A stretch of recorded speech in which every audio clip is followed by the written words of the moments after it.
If you think the Book of Enoch is interesting, wait until you hear the Book of Giants. The Book of Giants was discovered in 1947 in the Dead Sea Scrolls discovery. The manuscript is dated to the 2nd century BC at the earliest, but could be much older. The same narratives as mentioned in the Book of Enoch of the fallen angels, their corruption of mankind, and their destruction through the flood of Noah is mentioned all throughout the Book of Giants. The scroll was found deteriorating, leaving only fragments of text, but the pieces of text we do have hold incredible information. The Book of Giants describes in great detail the fallen angels corrupting the genetics of all flesh that was on the earth. It tells us specifically in one of the fragments, fragment 1Q23 1 plus 6, 200 donkeys, 200 asses, 200 rams of the flock, 200 goats, 200 beasts of the field, from every animal, from every bird, were selected for miscegenation. Miscegenation refers to the mixing of races or species, particularly in the context of sexual intercourse. The next text that follows makes it absolutely clear that this wasn't referring to different species breeding with each other, but actual cross-species genetics involving the seed of the fallen angels themselves. It's important to notice that giants and monsters are referred to in unique, distinct references. We know from Genesis 6:4 that when humans and angels mated together, that the offspring they produced was giant humans, half human, half fallen angel. Fragment 4Q5312.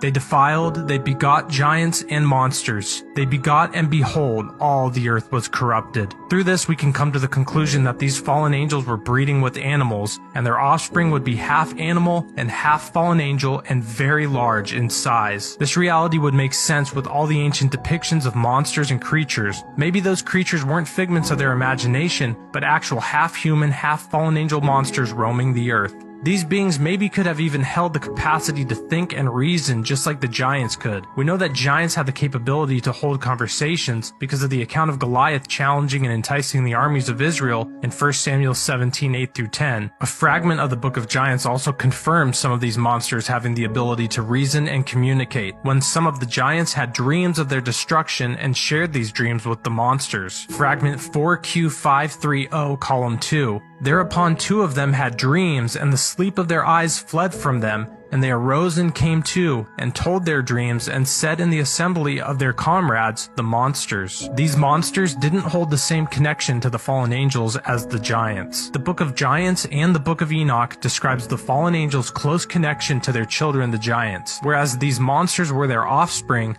they weren't cared for as deeply by the fallen angels as the giants were. Here's a verse from the Book of Enoch. And inasmuch as they, the watchers, delight themselves in their children, the giants, the murder of their beloved ones shall they see, and over the destruction of their children shall they lament, and shall make supplication unto eternity. The Book of Giants, fragment 4Q530, fragment 7. The children of angels are the giants, and they would not let their loved ones be neglected. All throughout the Book of Giants, the giant children offspring of the fallen angels and humankind were having ominous dreams of their destruction. One of the giants has a dream of a tablet with many names submerged under water, and when lifted from the water only 3 names remained. This dream symbolizes the destruction of all the unpure fallen life forms on the earth through the flood of Noah. The great flood of Noah now makes sense. Noah, his family, and the animals that were brought onto the ark were brought on not because of their righteousness, but because the rest of creation had been corrupted by the fallen angels and their genetic manipulations.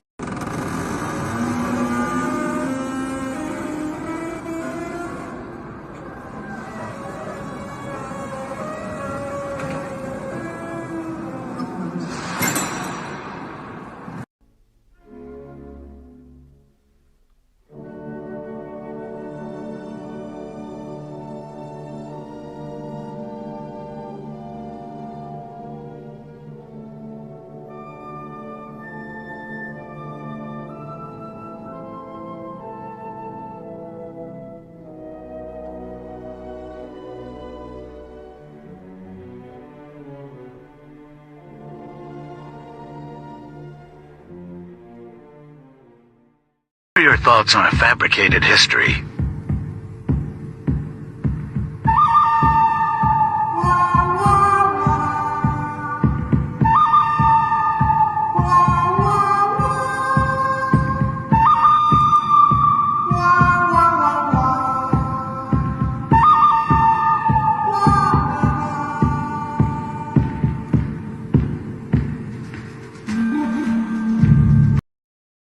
These are the remains and the objects of our much larger past, a past that was shared with us by giants.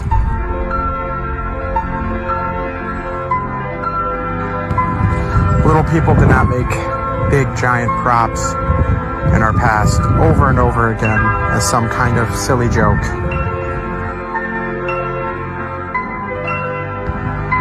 No, it was indeed made for people of much larger size and stature.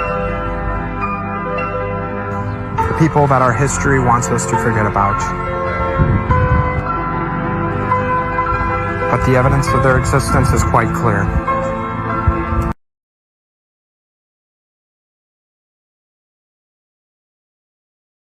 This is the post-apocalyptic realm we live in. A realm where we live in the shadows of a much larger people that came before us.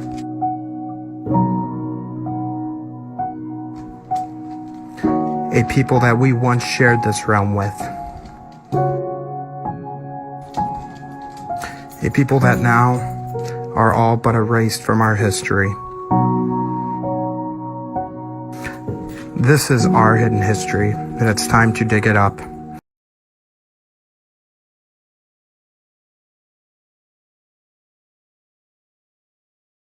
Okay, I am in the field near the Moshav Kfar Monash, and right here is where the report that came out in 1963 says that the horde of metal objects, including tools and weapons, and including these 4 massive spearheads, according to that report, they give a map there, and this is the exact location of where that horde was found, all the way back in 1962. A local farmer was expanding his field. He was plowing new ground and exposed all these metal objects. Scholars debate about when these 4 spearheads date to. You'll see dates for them anywhere from about 4,300 years ago to 5,000 years ago, or even older. So I'm here in the Israel Museum, and just up here is the hoard of tools and weapons made of copper that were found at Monash. And here we have the most impressive part of this collection, which are these 4 giant spearheads. The largest one there upside down. This is the largest spearhead ever found in the land of the Bible. Here is on display more spearheads from the Bronze Age. These are typical spearheads. You know, they look maybe 6 inches long, 7, 8 inches long at the most. If we go to 2 Samuel chapter 21, verse 16, we're introduced to this warrior, and we're given his name. His name is Ishbi-Benob, and then he's described specifically as one of the descendants of the giants, whose spear weighed 300 shekels of bronze. Isn't that interesting? We're not given his size and his weight, but we're given the weight of his spear, and it's talking about his entire spear. Now, if we take this, the largest of the spearheads at Monash, this spearhead alone, just the head, is 5 pounds. But when it says 7 pounds in the Bible, it's talking about also the entire spear. So you got to put the shaft on this. Imagine how big that shaft, that pole must have been on a spear this big. It would have been much taller than a man. It would have weighed at least 2 pounds. It would have weighed probably much more than that. This is probably a bigger spear, a heavier spear than the one that's described in 2 Samuel 21:16. This article is the authors write this: the spearheads bear signs of use, especially the heaviest, which is bent in one spot and worn in several places along the edges. Okay, so they're saying that these spears bear the evidence that they were used as spears.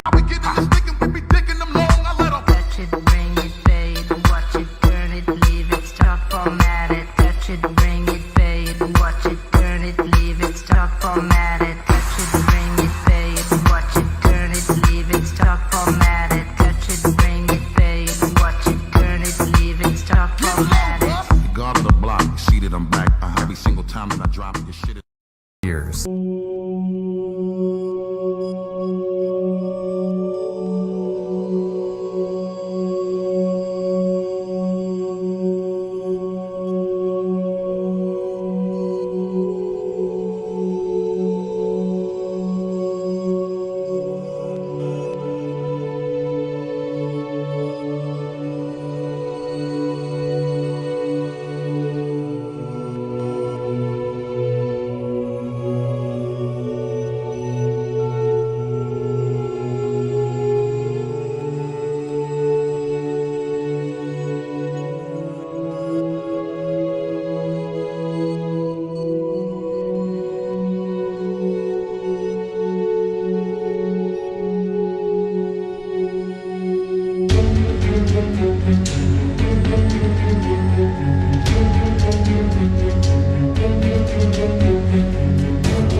everyone, I'm back with more proof that we're living in the Upside Down.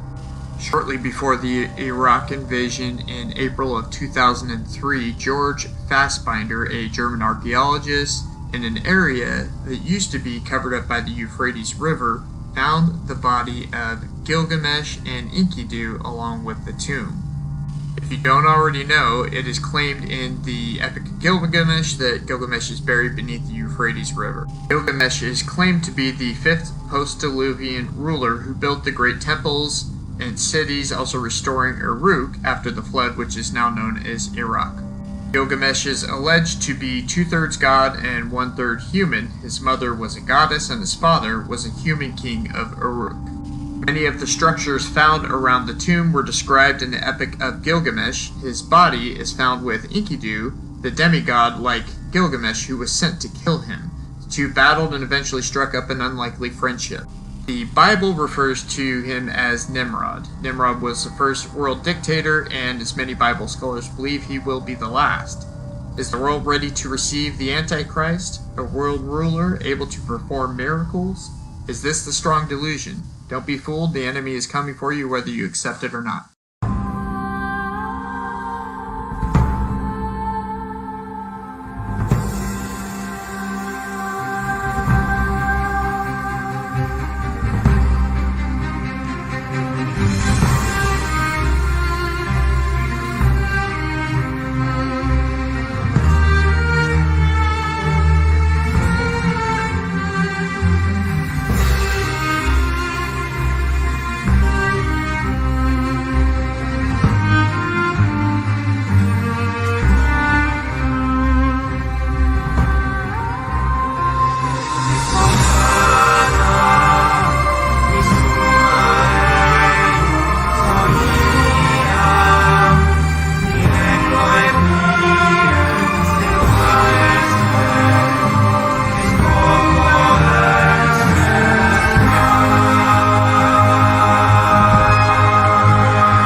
There are over 700 documented mounds in the Ohio Valley alone. Who made these mounds?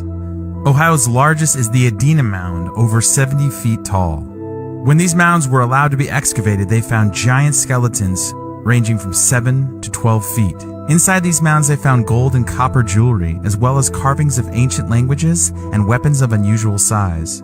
Were these mounds portals, perhaps, opening up doorways to the underworld, gateways to different dimensions and realms? And Abraham Lincoln himself even talks about these mounds in his famous speech at Niagara Falls, saying, "Then as now, Niagara was roaring here.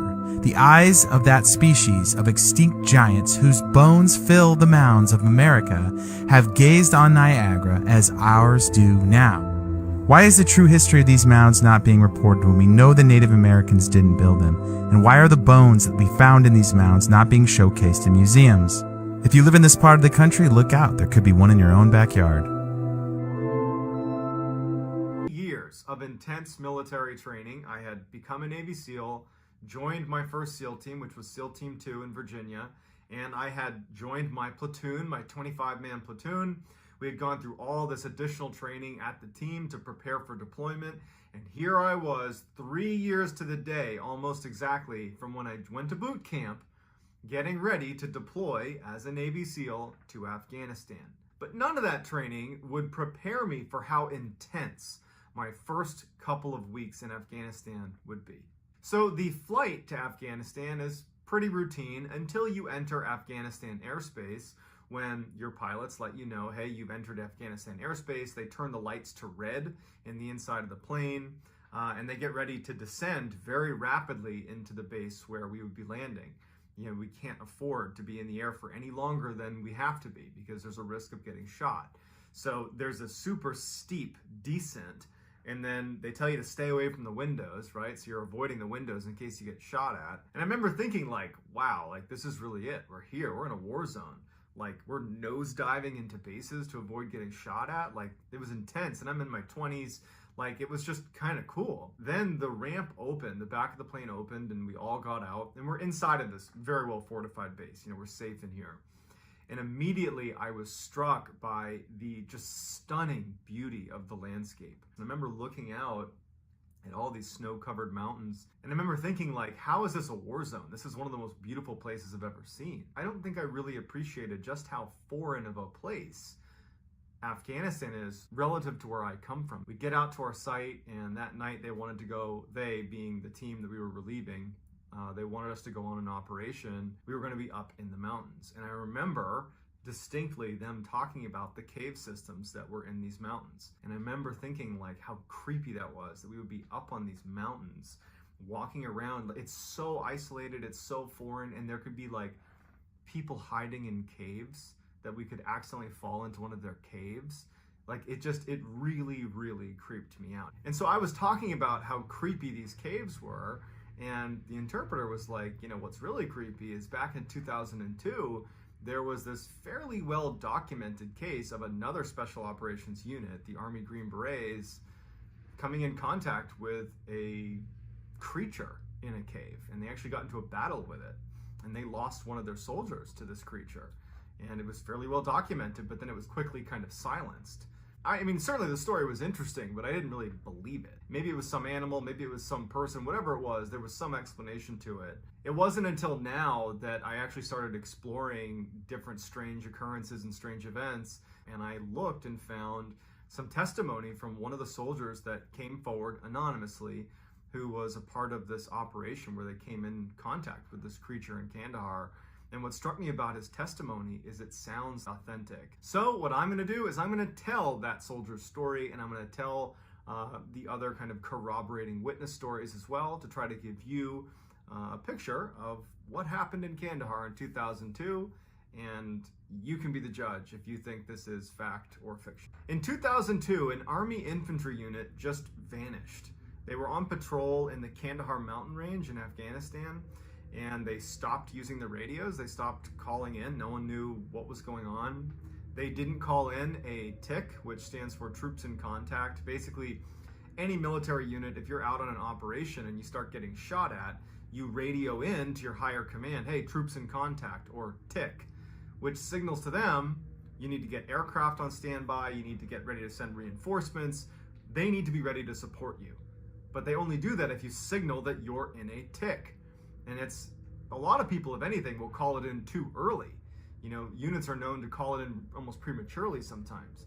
And so the idea that a unit would vanish without calling in a TIC or any sort of communication about any gunfight or any ambush or anything, it's a little bit strange. And so they disappear. The Army decides that in order to find them, because this is obviously a really big deal, they would get their most elite unit, so the Army Green Berets, that's their very elite special forces, they would send them out to find this missing unit. And so one soldier that was a part of that elite special forces detachment, who just goes by Mr. K, he would come forward years later and tell the story of what happened once they were tasked with this mission. So they leave via helicopters and they fly out to the Kandahar mountain range, about 4 clicks, so 4 kilometers about, from where they believed was this infantry unit's last known location.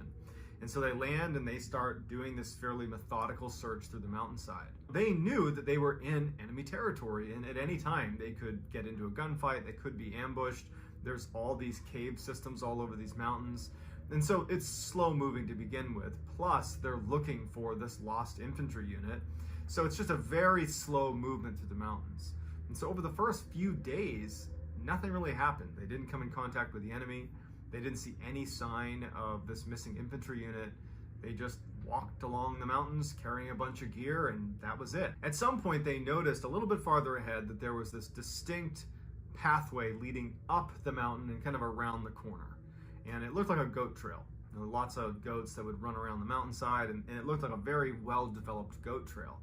And they decided, let's just go up there. If nothing else, we can go up onto wherever this leads us and maybe look down across the other side of the mountain and see if we can see anything.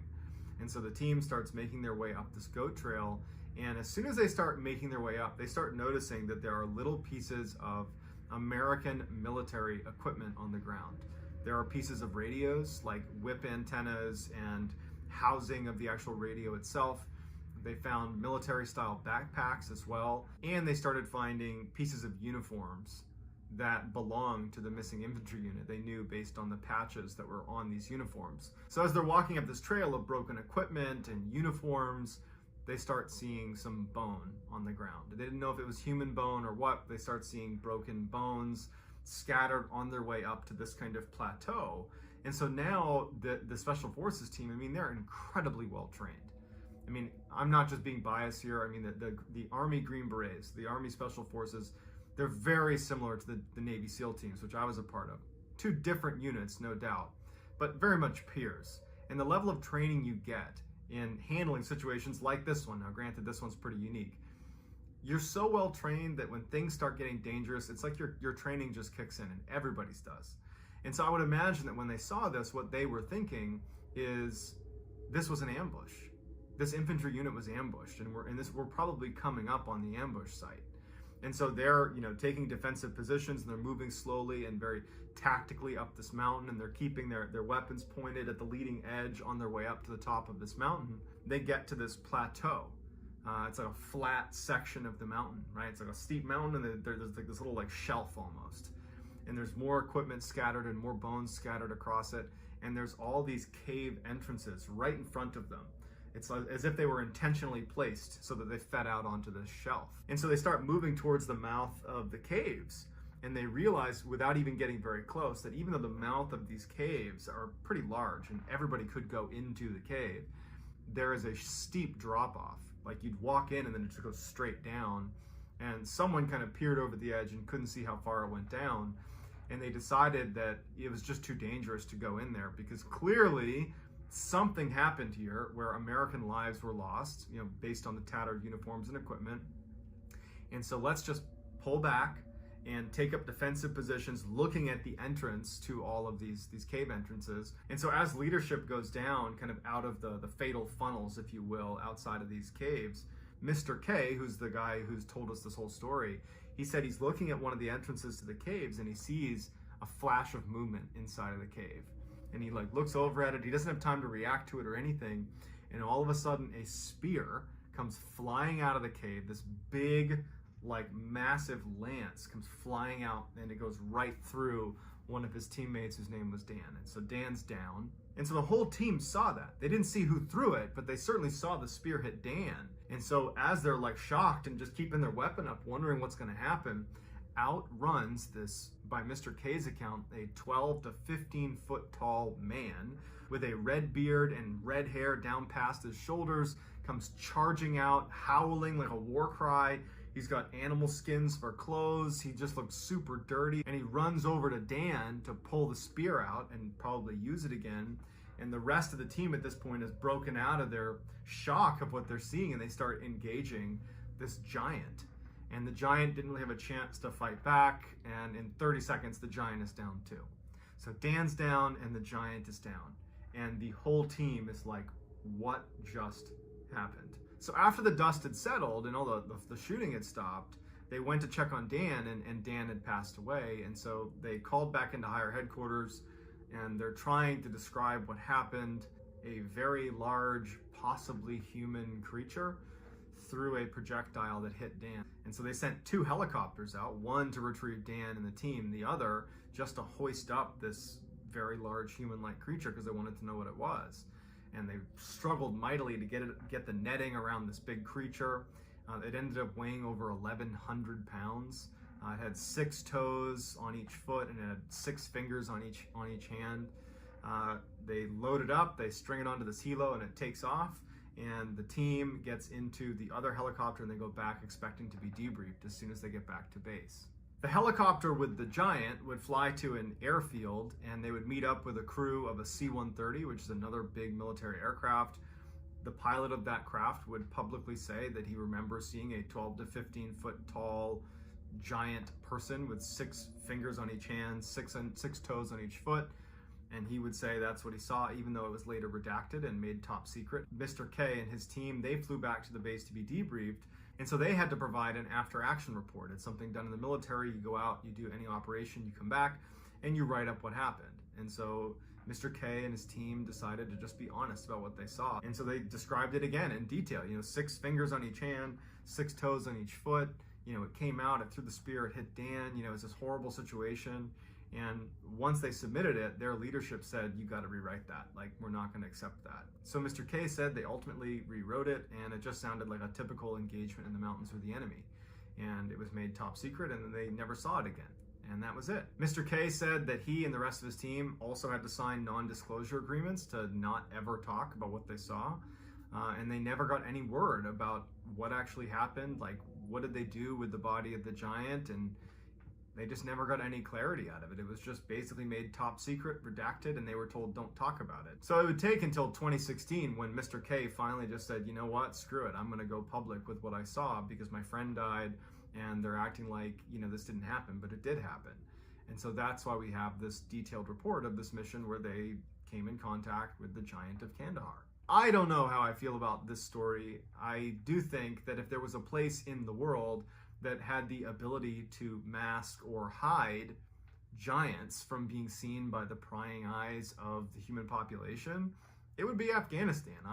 There were times when I was walking around out there that it felt like I was walking around on another planet. But either way, you do have one soldier who was killed by something out in the mountains of Kandahar, and his own teammates say this is what happened, and you have multiple corroborating witness testimony, but a lot of it's been made top secret and redacted, and so we don't really know what happened. Gigantic humans did exist.